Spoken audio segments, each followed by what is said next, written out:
"Congratulations on your marriage." With the sound of crackers, white doves, and colorful balloons danced in the sky. My wife and I were at the pinnacle of happiness, being blessed in our marriage by friends and relatives. My name is Daniel. Today is my wedding day with my girlfriend of 5 years, Jennifer. Jennifer, who has supported me through my assignments in the Special Forces, and I are finally getting married. Due to the secretive nature of my job, there were times I couldn't be reached suddenly or couldn't explain my work. Because of this, women I dated in the past suspected me of cheating or were unsure if we were even in a relationship, leading to breakups. But Jennifer, she never did any of that. She always believed in me and waited. Whenever I finished a job and got in touch, she would act as if nothing was amiss, welcoming me with a big smile, soothing me. I wanted to marry her. At some point, that's what I started thinking. However, my job is fraught with danger. One wrong move and I could leave her a widow. With retirement set at 35, I told Jennifer to wait for me until then, and she readily agreed. And now, I've finally fulfilled that promise. Jennifer, 2 years younger at 33, looks younger than her age and is beautiful, with a bright and cheerful personality. She always heals my mental fatigue from harsh training and missions with her smile and her excellent cooking. She's a flawless woman, and I still don't know why she chose me. She's far too good for someone like me. At our wedding, both of our parents and friends attended, making it a modest but beautiful ceremony. After the wedding, we headed to the airport for our honeymoon. The airport was bustling with lots of foreign tourists and Americans. We wove through the crowd, hand in hand, heading to our flight's terminal. After completing the check-in process early, we dropped off our luggage, passed through the security checkpoint, and made our way to the boarding gate. This was my first private trip abroad, and Jennifer, on her first ever international trip, was excitedly chatting with me. "I can speak Thai. Is that going to be okay? How many souvenirs should I buy? I've heard that the locals at the tourist spots can communicate in English, as there are many American tourists. Since we're going abroad, let's fully enjoy the local experience and worry about souvenirs on the last day." "Right. I've made a list of places I want to visit. Let's look at it together on the plane and plan our schedule." Saying that, she showed me the travel guidebook for our destination. The guidebook was marked with sticky notes, showing how much Jennifer was looking forward to the trip. "Once we land, let's rent a car and head to the hotel. Depending on how we feel after check-in, we'll either go out or rest." "Yes, we're there for a week, so let's take it easy." We continued talking while waiting in the lounge for our flight's departure time. Soon, boarding began, and we made our way to our seats. Our first time in business class was a comfortable experience, and we excitedly acted like children. When a flight attendant noticed and chuckled, we felt a bit embarrassed, but then she approached us. "We heard it's your honeymoon. While it's a modest gesture, we have a cake for you. Please let us know when you'd like to have it." Well, I didn't know they had services like this. Me neither. Let's enjoy it once the plane has taken off and we've settled in. As we were talking, it was time for takeoff. The plane took off on schedule, ascending swiftly into the sky. The comfort was incomparable to the military aircraft I was used to, and I was genuinely impressed. Jennifer, enduring the force of takeoff, gritted her teeth, and once we were in the sky, she let out a deep sigh of relief. "Phew, that was surprising. It's the first time I've ever felt such gravity," Jennifer said, her eyes wide with amazement. Her occasional amusing comments always made me laugh, and that was one of the many reasons I found her endearing. After a while, she got excited about having the cake, so I called a flight attendant to bring it. Soon, a small whole cake was brought to us. Other passengers looked on with interest at the cake held by the flight attendant. When the attendant stopped in front of us, she placed the cake on the table, saying, "Congratulations on your marriage." Then, Applause erupted from the surrounding passengers, and we bashfully thanked those who clapped for us. Jennifer handed her cell phone to the cabin attendant, asking to take a commemorative photo. After the photo was taken, the two of us shared and enjoyed the cake together. After finishing the cake, Jennifer seemed content and began to doze off, so I reclined her seat and covered her with a blanket to rest. I wasn't sleepy, so I watched a movie for a while, but before I knew it, the film had reached its ending. Perhaps due to the exhaustion from the wedding, I had fallen asleep. During my time in the Special Forces, sleeping on a plane was unthinkable, always in a state of high alert, so I felt a sense of guilt relaxing and sleeping to the sway of the aircraft. As I watched the movie's ending, I drifted off to sleep again, and when I woke up, we were nearing our destination. Jennifer was already awake, enjoying the view outside. After finishing our in-flight meal, the plane began its descent and landed safely at our destination. Jennifer, eager to get outside, fidgeted while waiting for the cabin attendant's instructions. Stepping off the plane and onto the boarding bridge, the unique warmth of a tropical island greeted us. Outside, lush tropical vegetation was visible, which seemed to raise Jennifer's spirits even more. Once we collected our baggage, we rented a car and headed to the hotel. "You're really fluent in Thai. That was so cool," Jennifer said excitedly. "Yeah, it's the first time that the language skills I was required to learn for work actually came in handy personally." As I said this, we drove along the coastline, enjoying the view of the clear blue sky and the beautiful sea. However, just before reaching the hotel, we found ourselves in trouble. The minivan in front of us suddenly stopped. In a panic, I slammed on the brakes to avoid a collision, and then 5 men burst out of the car in front of us. They were wearing masks, and one of them was a particularly large man. They surrounded our car clumsily and shouted, "Both of you, get out of the car," in an intimidating manner. Jennifer, clutching her head and crouching under the dashboard with a pale face, turned to me. "What are they saying?" As I opened the door to step out, I calmly responded, "They're telling us to get out of the car. I'll go first." Lock the door behind me.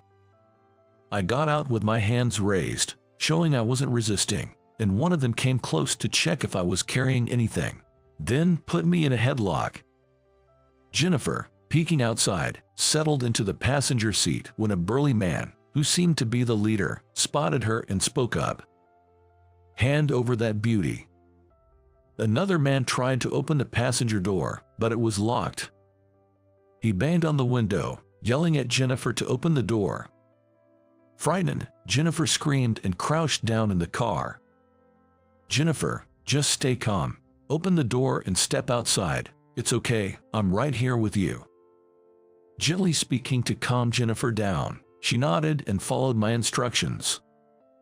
Jennifer, trembling, opened the door, and the man grabbed her arm, pulling her out. "Don't touch her." Upon hearing my shout, the leader said, "Put the woman in the car." He then issued the command. As I calmly waited for the right moment to strike back, 2 men got into the car with Jennifer to take her away. The others were watching this, creating a brief moment of opportunity. I was being held, but I forcefully broke free, knocked down one man, and ran towards the leader. The large leader braced himself as I approached, but by then, I was already in close range. I grabbed his arm, used the martial arts I learned in the Special Forces to throw him down, and twisted his wrist to prevent him from struggling. The leader groaned as he lay on the road, so I turned towards the minivan to rescue Jennifer. As I approached the men, they stepped out of the car without resistance and handed Jennifer over. She stood behind me, hiding from the men. "Could you take the keys out of the minivan?" When I asked Jennifer, she nodded, retrieved the keys, and handed them to me. I pocketed them and then called the police. The police said they would arrive in 10 minutes, and as we waited, the leader spoke to me. "Are you American? You're incredibly strong. Were you in the military?" I was in a special unit of the police force. You guys just had bad luck, I replied. Indeed, of all people, we had to attack someone from the special forces. That's fate. Curious about our conversation, Jennifer asked, "Hey, can you translate? What are you talking about?" I just told them that they had bad luck attacking a police officer like me. Definitely bad luck, and you're really strong, defeating such a big guy so quickly. Jennifer seemed to have gotten used to the situation and spoke calmly. The men, except for the leader, looked restless as if they wanted to flee, but they resigned themselves to sitting as the leader made no move to stand up. "Can you let these guys go? They were just following my orders," he pleaded. "I doubt they'll stop if they get away." "That won't happen. They were scared and cooperated unwillingly.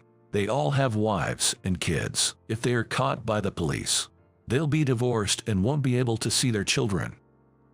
The leader says that, but what do you think? When I asked the other men, they exchanged glances and said, "If the leader doesn't run, neither will we," and sat down on the road. "What are you talking about? Just run away." The leader glared at his unyielding men. Seeing this, I handed the car keys to the leader and decided to let them escape. "Hurry up, or the police will arrive." With that, the 5 men got into the car and drove off. Why let them go after catching them? I just have a feeling they won't do anything bad again. As we spoke, police sirens approached. The police arrived, and Jennifer and I were questioned, but we gave false information about the culprits and their car. Once released, we decided to head back to the hotel. Jennifer, seemingly exhausted from the tension, fell asleep on the way. Upon arriving and checking into our room, Jennifer was amazed by its size and the beautiful view. "What a spacious room. Look, the sea is so beautiful. Hotels abroad are usually like this, but I've never stayed in one with such a beautiful view before." As I said this, I walked towards the balcony and discovered there was even a private pool. "Jennifer, come here. There's a pool." As I pointed to the pool on the balcony, Jennifer quickly came over. Seeing the pool, she exclaimed, "Oh, isn't that nice? Maybe a swim will help me wake up." She pulled a swimsuit out of her suitcase and began changing right there. Finding it hard to know where to look, I gazed at the scenery outside while suggesting, "Let's go out for dinner later." After changing into her swimsuit, Jennifer responded, "Okay." She passed by me and dove into the pool. With some time before dinner, I decided to relax and lay down on the bed, eventually falling asleep. When I woke up, Jennifer, now changed back into her regular clothes, was asleep beside me, breathing softly. I tried to get up without waking her, but I accidentally stirred her awake. "Is it time for dinner? Jer, let's get ready." As I said that, lying down, Jennifer asked, "Daniel, were you in the SWAT team?" I can go into details, but I was in a special forces unit. I fought against bad guys and rescued hostages when they were taken. "I see. I'm glad you were there to save me. But why did you want to join the special forces? I never really told you about my childhood, did I? Let's talk while we walk to the restaurant." Saying that, I gently took Jennifer's hand as she lay there, helped her up, and we left the room. Originally, I wanted to become a police officer. I decided to share my past with Jennifer. I was born frail, so my parents, concerned about my health, had me try various activities. Swimming, baseball, basketball, wrestling. But the activity I stuck with was karate. It all started when my father suggested we go see the police cars at the local station, where a retired SWAT officer was teaching karate. Visiting the station, I was awed by the uniforms and bulletproof vests of the officers, which sparked my aspiration to become a police officer. I attended karate more to see the police cars and uniformed officers than to practice karate itself. Lacking physical strength, I couldn't compete with my teammates the same age and usually practiced with younger girls, which led to being teased from the boys my age. When I was thrown around by younger girls, resulting in laughter from my teammates. I was filled with frustration and often found myself in tears. Despite this, I never considered quitting karate. Seeing me in that state, my instructor, William, always encouraged me because of that. William, not only strong in karate but also kind-hearted, quickly became my role model. I began to desire to become more like him, to get closer to his level. I started practicing karate in the living room, facing my father. Although my father had no experience in karate, he willingly took on the role of being thrown by me. When a loud noise came from the living room, my mom would scream and come running. "What's that noise? What happened to Dad? Daniel is strong at karate. He threw me." Seeing my father thrown, my mother would laugh and praise me. "Dan, you become so strong. When you grow up, I hope you become a kind police officer who helps people in trouble." I remember my parents always praised me. My father, inexperienced in karate and unfamiliar with how to fall safely, naturally ended up getting injured. However, he never let me see that side of him. It seemed that after I fell asleep, my mother would apply patches all over his body, and I would realize it the next day from the smell of the patches.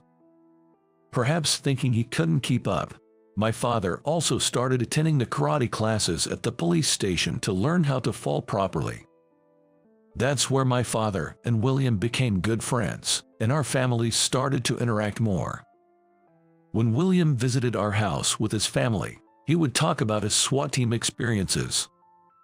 He showed us albums and explained the various missions he had accomplished.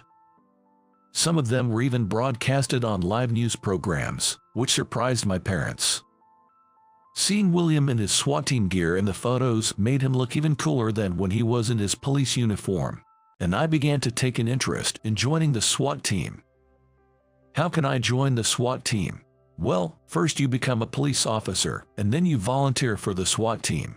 They require you to have exceptional skills in martial arts, shooting, and arrest techniques, among others. And above all, physical strength is crucial. The training for the SWAT team is extremely rigorous. Without the necessary physical fitness, you just can't keep up with the training and become part of the team. Can I make it into SWAT? Of course, you can. You're kind and have a strong sense of justice. You have what it takes to be a police officer. Eat well, practice hard, get plenty of sleep, and stay healthy. Don't forget to study, or you won't make it into the police academy. William patted my head as he said this. I, a picky eater and slight in build, started going to bed early and waking up early from the next day, eating all 3 meals without fail. As I stopped being picky with food and began to eat everything that was served, I could feel myself getting stronger. It was evident that my physical strength was improving. My body didn't seem to build muscle easily, and I didn't look like someone who practiced karate. However, by the time I entered middle school, I had become the strongest among my peers.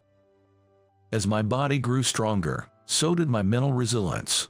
The days when I was a crybaby felt like a distant past.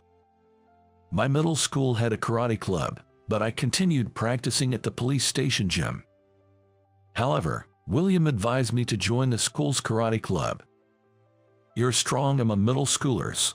Compete in the regional competitions to get your name out there. You'll learn about seniority there, too. Aim for a high school with a strong karate team. Then go to college.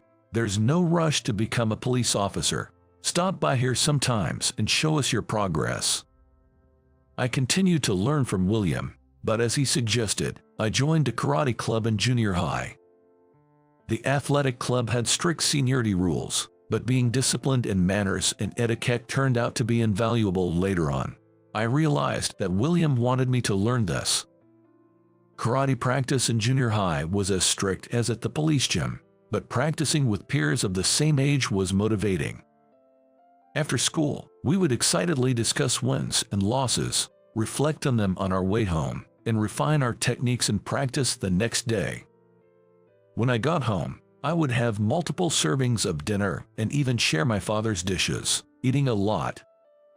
Perhaps because of the increasing food expenses, my mother, who was a homemaker, started working part-time, and began preparing nutritious meals with good ingredients. My father continued practicing karate at the police station and taught me what he learned from William. Although I no longer throw him in the living room, he carefully teaches me how to grapple. Then, he achieved his black belt before I did. He proudly showed me his black belt, setting a goal for me to achieve a black belt as well. By the time I was in the 8th grade, I had occasionally beaten seniors who had black belt, and it was said that I would have no trouble attaining a black belt myself. However, to be eligible for the promotion exam, one had to be at least 14 years old. Being born in August, I ended up being the last among my classmates to take the test. After passing the exam with my juniors, I reported the good news to my father. Let's go buy a black belt the next day off. On the promised day, I went to a sports store with my father, only to find William there. He approached me with a smile, holding a black belt in his right hand. "Congratulations on achieving your black belt. This is a gift from me," he said, handing me the belt. Receiving it, I saw my name embroidered on a black belt. The black belt, a gift from the person I admired, was used until I graduated from high school and still rests in my room at my parents' house. In my 3rd year of junior high, I served as the karate club captain, leading the members. Despite not being physically imposing, I used speed and technique to throw bigger opponents, participating in national competitions in both team and individual events, and received recommendation offers from prestigious high schools. I chose to attend the strongest high school. Although my parents were worried because the school was far away and required full boarding, they respected my decision. Being an only child, my mother seemed to cry often from loneliness at night. When I returned home a few times a year, she would lavish me with food and bombard me with questions about school and club activities. During my rebellious phase, I found this annoying and would go to my room without responding, only to be scolded by my father. Surprised by his rare anger, I apologized to my mother and made amends. From then on, I made an effort to sincerely respond to her conversations.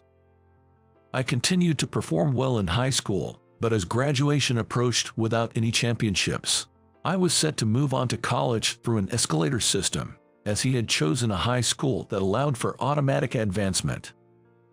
In university, I practiced with a potential Olympic candidate, but the difference in our levels was evident, marking my first experience of defeat. However, my parents, who had been worried about my frail health since birth, were delighted to see how strong I had become and encouraged me.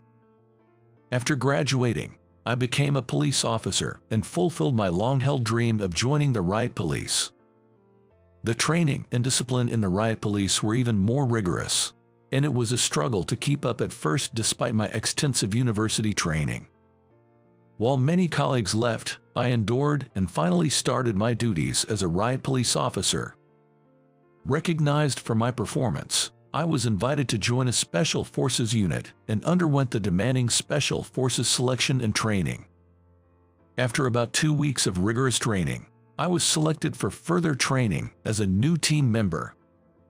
The training lasted about a month, leading up to the final selection for official induction. During the toughest training I had ever experienced, I called William when I felt like giving up. "I'm struggling with the new team member training." William laughed and said, "That's expected. It reflects the responsibility of handling serious criminal incidents. I went through it too but couldn't make it through the selection. You have already surpassed me. Come and see me once you're in the Special Forces." Having thought I was nowhere near as good as William, it was encouraging to feel I had gotten a bit closer. This motivated me to showcase my inherent perseverance, and eventually, I managed to enlist. After successfully joining the Special Forces, I used my leave to go back home and visit William, who was at the police station. William at the police station seemed to have aged quite a bit, and he looked smaller to me. "Let's practice for old time's sake," he suggested, and we went to the gym for a match. but William didn't have the same strength as before. No, maybe I had just become stronger. William recognized my strength and seemed pleased. Indeed, there's a reason you made it into the Special Forces. You've really dedicated yourself. I never thought you'd actually achieve your dream. It's a dangerous job, but you've fulfilled your dream. Do your best for the country. I exchanged a firm handshake with William and then returned to my parents' house. At home, I was barraged with questions by my mother as usual, but I didn't want to worry her, so I didn't share the details of my job. Since joining the Special Forces, I had been tasked with protecting dignitaries from foreign countries and working on crime prevention missions, which led me to become fluent in Thai. I've even been assigned to guard foreign prime ministers. It was a job that demanded physical and mental strength, as well as concentration. By the time I was past 30, I started feeling the decline of my physical abilities and thought about retiring.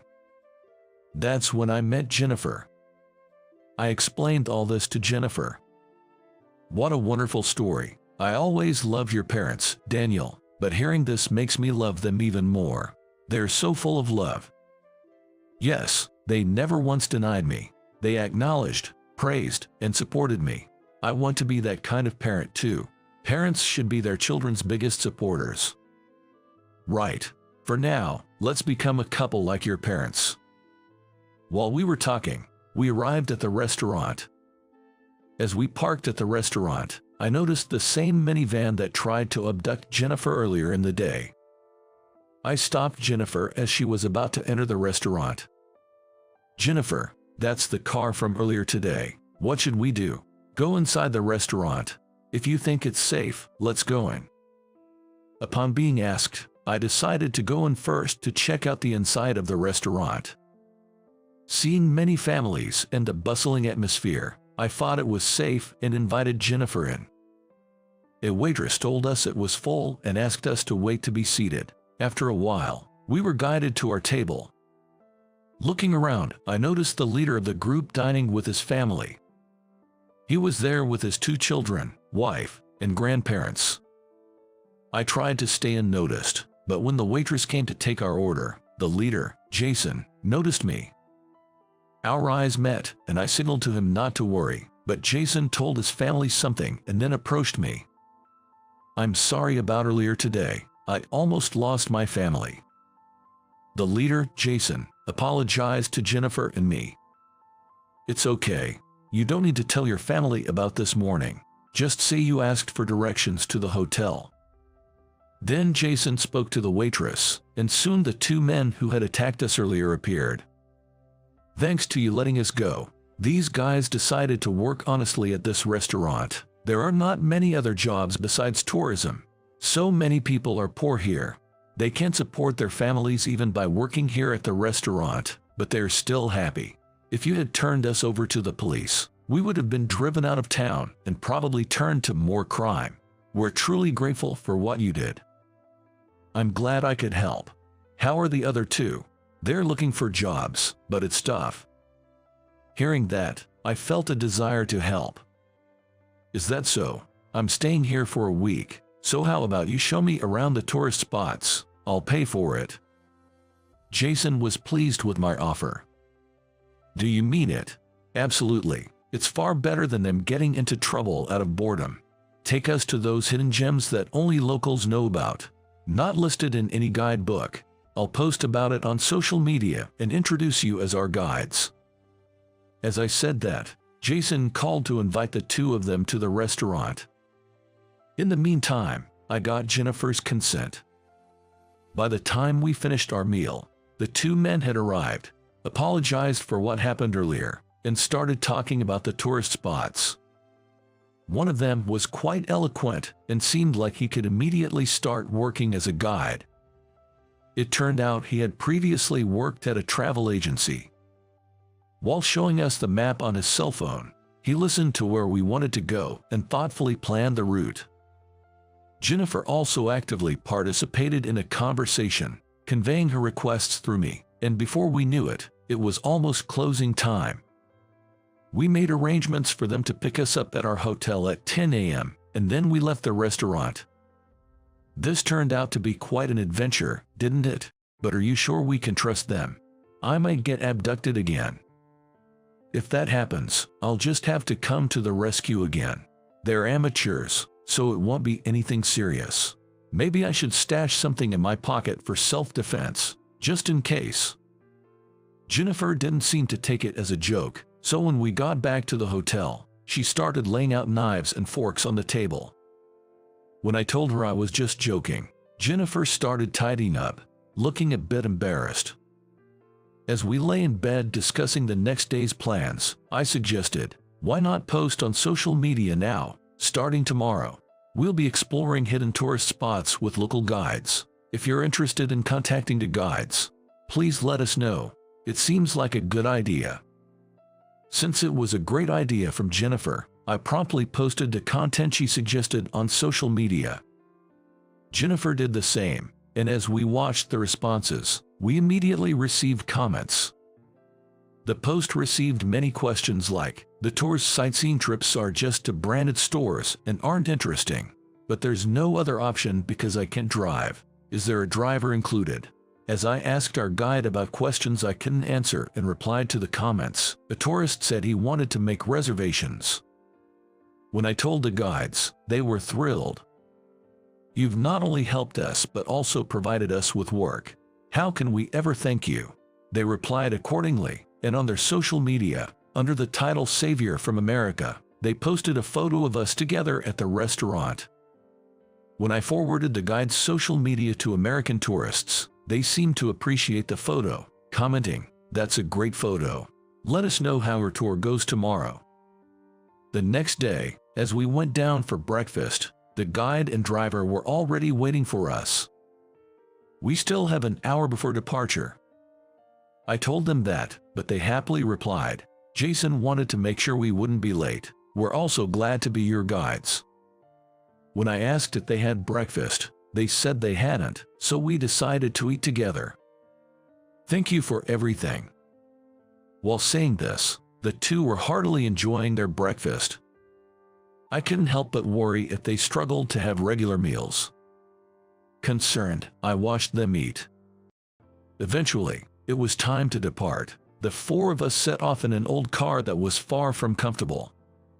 However, the driver's skill was impressive, and the places our guide took us to were a continuous display of breathtaking scenery.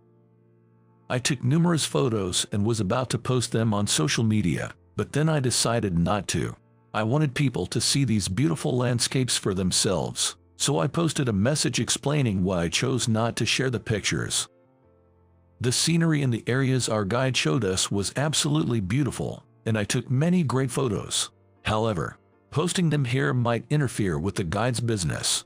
I encourage you to visit these places and see them with your own eyes. My post received a lot of support from people who agreed with my sentiment. I advised the guide and driver to improve the comfort and cleanliness of the car, since they said there were no rental car services available. I decided to lend them my rental car. The next day, they started guiding other American tourists, and it seemed like they wanted to make this their job. The American tourists who requested their services didn't post photos on social media, instead encouraged others to take tours with these guides. Soon, they had more reservations than they could handle. By the third day, Jason and his two colleagues from the restaurant joined in and started guiding tourists daily. Eventually, they were able to rent cars from a service and quickly became popular tour guides. I follow their achievements on social media, eagerly awaiting my return home. Upon checking out of the hotel, the five of them came to see us off. Jennifer and I shook hands with each of them and then headed to the airport. Within a year, they had established a tour guide company entertaining American tourists. Jennifer, finding an article about them in an American travel guide book, happily said, "We should visit them again. Yeah, once our baby is born and can travel by plane, we'll go see them." Saying that, I gently stroked Jennifer's belly.